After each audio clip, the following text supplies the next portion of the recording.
Tonight on Nation to Nation, Canada officially signs a new trade deal with the United States. National Chief Perry Bellegarde said it's good news for First Nations. But is it really? The reality is, in the end state, is we ended up with the shield, but not the sword.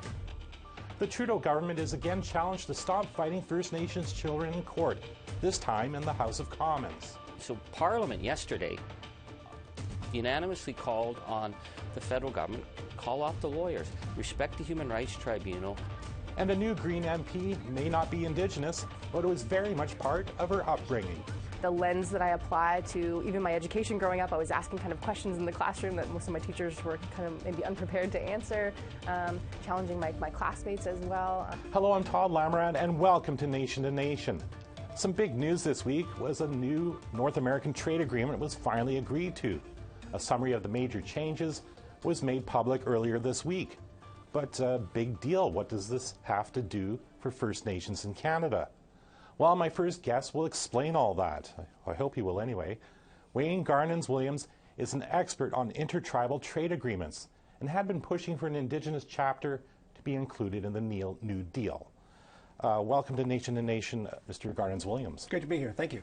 Now, if National Chief Perry Bellegarde just a few days ago tweeted out that this was the most progressive trade deal in history and that will greatly benefit First Nations, do you agree with that? We've come a long way, but we've got a long way to go still. We managed to get initially an audience to get negotiations going for an Indigenous trade chapter. Now, the reality is, in the end state, is we ended up with the shield, but not the sword. Now, I classify this because we worked for about a year and a half with Global Affairs collaboratively. It's a great process where we developed an Indigenous trade chapter, which had three elements. A recognition that Indigenous peoples are the original traders in North America, the content, the who, what, when, where, and why of actual intertribal trade, and Indigenous people playing part of the North American economy. And the last one is the creation of a committee to oversee the actual rules and the regulations and the who, what, when, where. So that was the sword that would be proactive. Didn't get in, but the shield did. And the shield basically allows for the protection of Indigenous rights that are currently, Section 35 of the Constitution, 1982, Aboriginal treaty rights are hereby recognized and affirmed, as well as self-government agreements signed between nation states and Indigenous tribes, or other instruments like a provincial buy-in with respect to that. But what did get in, and that was the cool thing, in the middle of the negotiation, we realized we're not getting very far with the sword aspect of this. So what Global Affairs did is said, okay, we're not going to win this fight this time around for whatever reasons. Potentially, it's the White House administration. Maybe a new administration, things will be different. So they said, okay, let's see what we can do about taking pieces of what we negotiated, developed over a year and a half as an Indigenous trade chapter, and put that into various chapters within the trade agreement itself. So that's that was the game. Let me get this straight. Instead of a Indigenous chapter, you got things sprinkled throughout the new agreement. That's correct. Can you give me an example? Sure. There are three basic aspects that have been incorporated. One is textiles. Second is the environment, and third is small and medium enterprise and procurement. So first, textiles.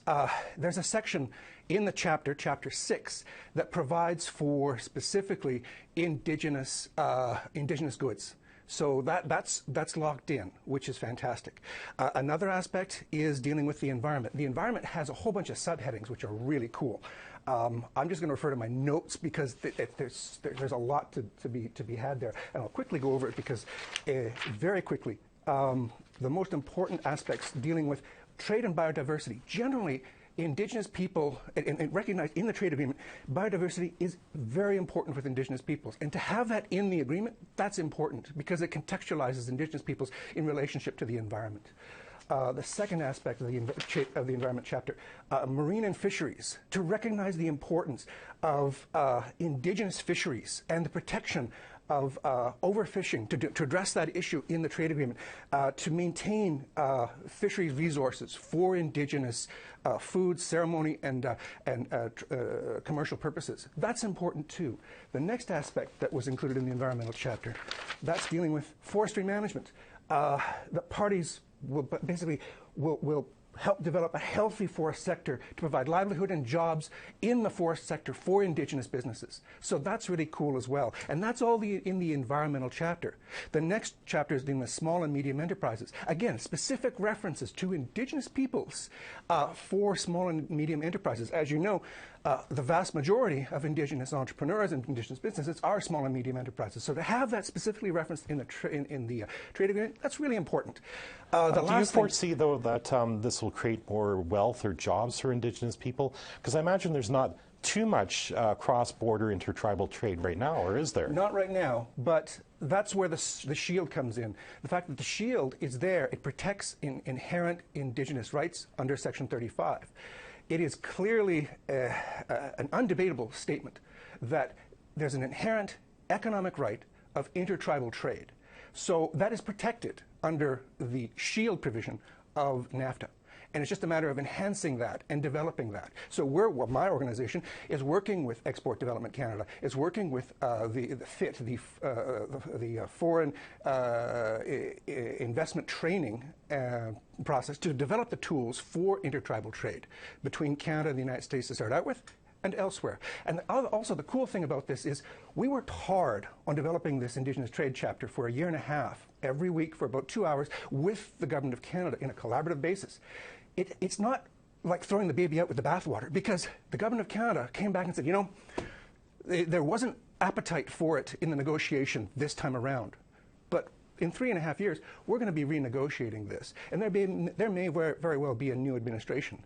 And a corollary to that, we managed to work with NCAI, National Congress of American Indians, to get them to send a letter of acknowledgement and then pass a resolution supporting Canada's Indigenous trade chapter as negotiated and introduced into NAFTA negotiations. So there's buy-in, there's interest. It's just getting the American appetite towards that. And don't forget, we put this on them. There's a bit of surprise. We had a year and a half to build this. We foisted it upon them during the negotiations. So this came to them as out of the blue for them. So it takes some time to get this. The last thing is the Government of Canada, again, said, you know, we've worked hard on this. We love this. It's part of our inclusive trade agenda. And we want to take the Indigenous trade chapter around the world where there's an opportunity. In any international trade agreement where there's Indigenous peoples in other nation states, we want to introduce the Indigenous trade chapter as something that's valuable, that has value. And we're seeing this in the sense that Canada is in current negotiations around the world with various trade agreements like Pacific Alliance, with Mercosur, and we're seeing Canada introduce the Indigenous trade chapter, the thing we worked on for a year and a half. And it's still got value, and we're going to see it, I'm sure, come back to NAFTA when it gets renegotiated. Very quickly, Mr. Garnons-Williams, I mean, where do you foresee in 5 to 10 years how much wealth can come back to First Nations here in Canada through something like this? Well, when you look at the fact that right now there's very little intertribal trade because of the border and because of the failure of Canada to recognize the Jay Treaty principles, which the United States does. But given the fact that the Canadian Council of Aboriginal Business in a recent report said that they estimate the current value of the Indigenous economy in Canada at $30 billion. The Maori Indigenous economy is estimated at $50 billion. I'm just going to only reference 4 U.S. tribes: Chickasaw, Choctaw, Citizen Potawatomi, and Cherokee nations. They represent, out of 38 tribes in Oklahoma, those 4, they represent $15 billion in cumulative economic impact. So there's a lot of opportunity for intertribal trade. It's just a matter of getting it going. Okay, obviously we could talk more about this, or certainly you could, and I'm sure we'll talk more about it in the future. Thank you for dropping by and speaking to us. Thank you. We'll have a short break, but when we come back, we'll talk to the new Green Member of Parliament for Fredericton, Jenica Atwin.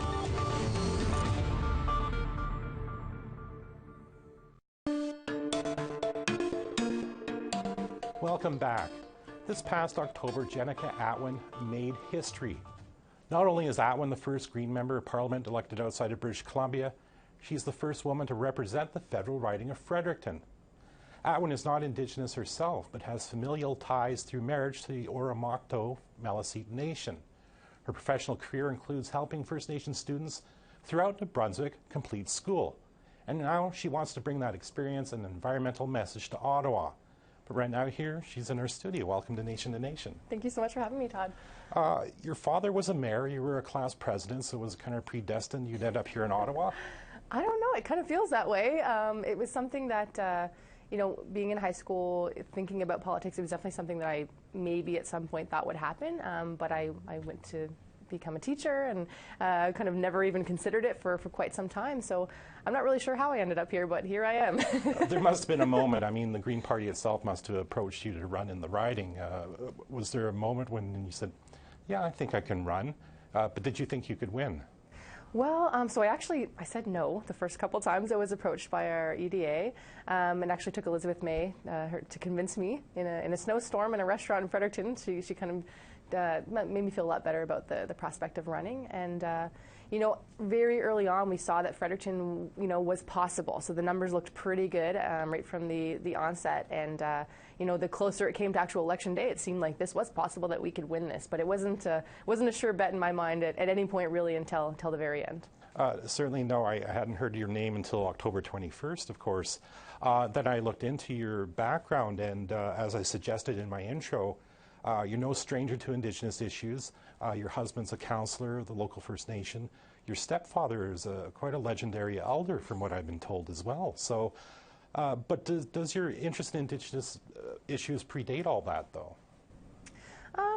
So, I mean, my stepfather came into my life when I was about 5 years old. Okay, okay, I didn't know that. Yeah, so it's always been, since that point, part of kind of, the teachings that I appreciate so much, kind of the lens that I apply to even my education growing up. I was asking kind of questions in the classroom that most of my teachers were kind of maybe unprepared to answer, challenging my classmates as well.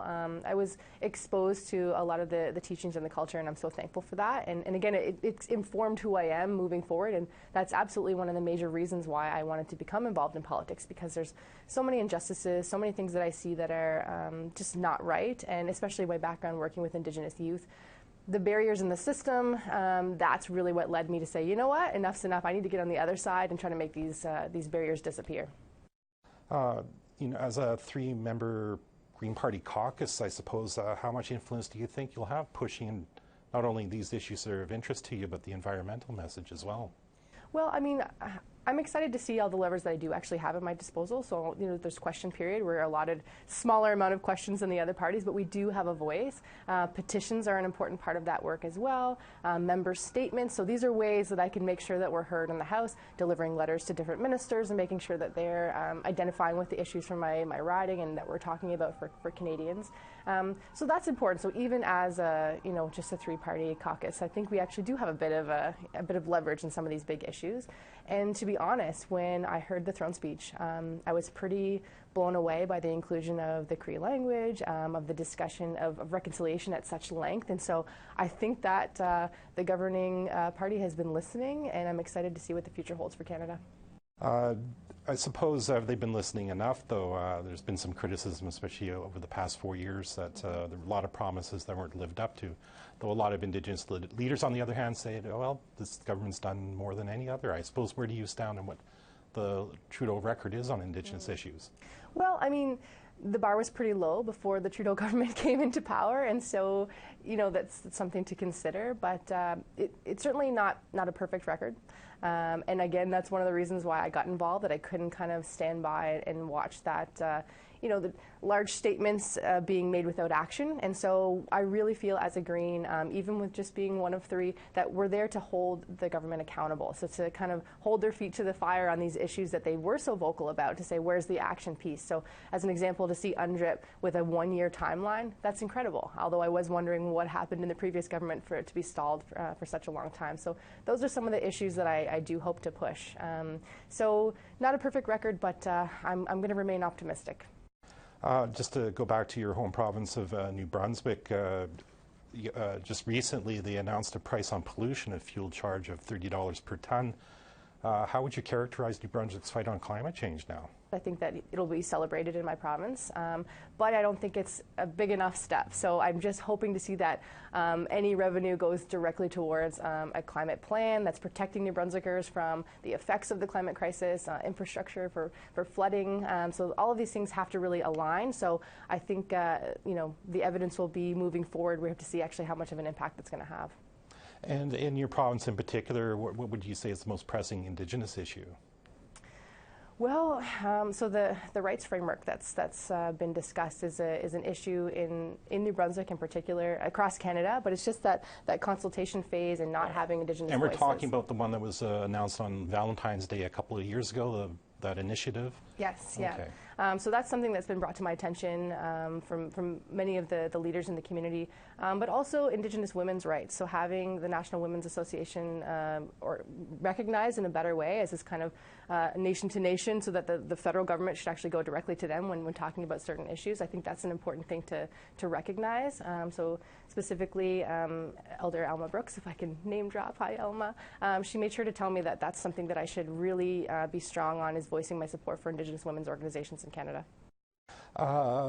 It's only been a week, I know, but you've already stood up in the House and supported the first spending bill that the Liberal government produced, which was opposed to your colleague, Paul Manley, who didn't. Can you tell me why? Why was there this kind of split in the Green Party already?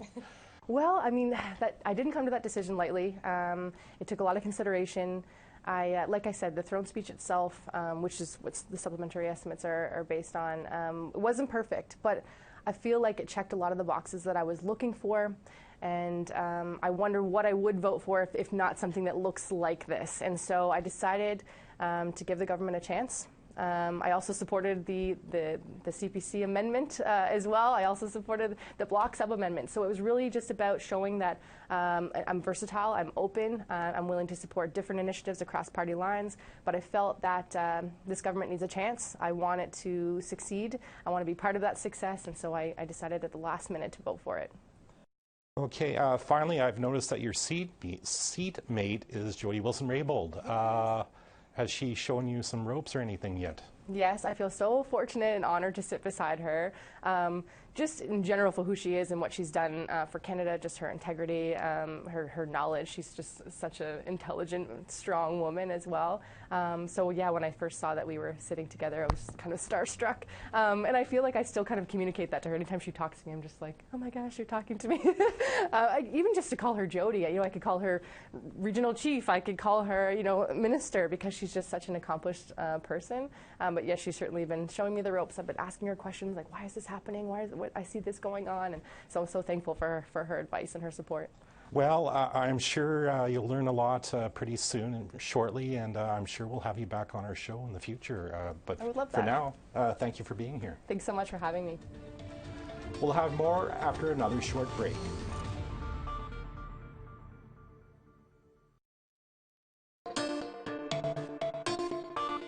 Welcome back. The Trudeau government's fight with First Nations children continues. It wants a Human Rights Tribunal compensation order reviewed. It would compensate children taken from their families and put into the child welfare system. The tribunal ruled that it was purposely underfunded. NDP MP Charlie Angus is our next guest. Yesterday, he tabled a non-binding motion that was passed by the House to get the government to pay out the order. Thank you for joining us on Nation to Nation, Mr. Thank you so much for having me on. Now, the motion passed yesterday asked the government to call off the lawyers. What exactly does that mean? Well, we've been 12 years. The federal government has fought tooth and nail against justice for Indigenous, First Nation children on reserve. Kids have died. There's been so much testimony brought forward of the harm that has been done. And the Human Rights Tribunal's final ruling is so damning. It said that the government acted completely without caution for these children, that it was willful and reckless discrimination, systemic discrimination, and it said that it was one of the worst cases they'd seen, and it demanded maximum compensation. It also said to the government, sit down with Cindy Blackstock, sit down with the AFN, and the Anishinaabe Nation is also part of this, and find a way of dealing with the compensation. And the government said, no, we're going to litigate. So they've been fighting. Now they're at federal court trying to quash the ruling. So Parliament yesterday unanimously called on the federal government, call off the lawyers, respect the Human Rights Tribunal. You're on the wrong side of history here.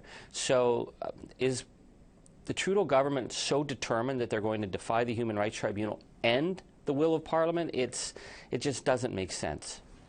I take it that you don't buy their explanation that they're looking for a way to compensate many more survivors in some sort of deal down the road. Oh, they can compensate many more. That's certainly something they can do. But they've been ordered to pay this for the damage that they've done. What they keep saying, which is really, really troubling, Carolyn Bennett said this the other night in the House when I questioned her, we want the families to come forward and tell their stories. Well, when you look at what their legal statements are, they said that they don't believe there's any evidence that any individual child was harmed, and they want to be able to test them. So that means putting 4- and 5-year-olds through the same process that they forced their grandparents to go through with the Indian Residential School Settlement Agreement, which was highly traumatizing, where you have Justice Department lawyers testing and questioning and doubting the veracity of the trauma. These children should not have to explain what's been done to them. They are probably not even able to explain what's been done to them, because this has been such a systemic issue. The government's been ordered to pay. They need to pay. And I'm calling on the Liberal government to stop using the weasel words of saying, oh, well, we'll respect Parliament, we respect the Human Rights Tribunal, but we really want to quash the ruling so that the federal government can decide how it's going to actually deal with class actions down the road. They need to pay. They need to do the right thing. If they do the right thing, I suppose soon can they dig their way out of what kind of looks like a public relations nightmare for the Prime Minister? I really don't understand why Justin Trudeau has burned so many bridges on this issue. They've been on the wrong side of this from the get-go. There's been 8 non-compliance orders. So many children have died as a result of the direct underfunding. That's been proven at the tribunal. What I've urged the Minister, Mark Miller, I've urged the Prime Minister's office to say, okay, we'll put the compensation into a fund, and then we'll sit down and we'll figure out a fair way, because it is going to be complex. We know that. It's not going to be neat and easy. There's many, many questions that come out of this Human Rights Tribunal ruling, but with goodwill. They could go so far, but they're not showing goodwill. They're showing weasel words. They're showing a willingness to use their lawyers to contradict everything the Human Rights Tribunal found, and hope that they can push this down the road to an ugly class action lawsuit somewhere in the future. I don't understand why Mr. Trudeau thinks that this is going to work well for him. It's not. And Mr. Miller, the new minister, it's his first few weeks in. Is this what he's going to establish his reputation on? Defying Parliament, defying the Human Rights Tribunal, fighting children in court? It's a no-win situation for them or for Canada. Finally, I mean, what would you say to children who are been maybe watching you in the House and recently fighting for them? I just think that this young generation is going to transform this country. The power and the potential in this young generation. And Canada's failing them. And Canada's failed too many. And that's why when I stood up to talk about Devon Freeman's death, which was horrific, I held the eagle feather, because we've had too many fallen feathers. And I say to this young generation, have hope. We will, one way or the other, we will drag this colonial government, that's still a colonial government, into the 21st century, because if we don't put the children first, what kind of nation are we? Okay, as always, Mr. Angus, thank you for speaking to us. Thank you so much. That's our show for tonight. Next week, our political panel of experts will be here to talk about the first few weeks of the new Parliament and the resignation of Conservative leader Andrew Scheer. I'm Paul Lamoran. Thanks for watching.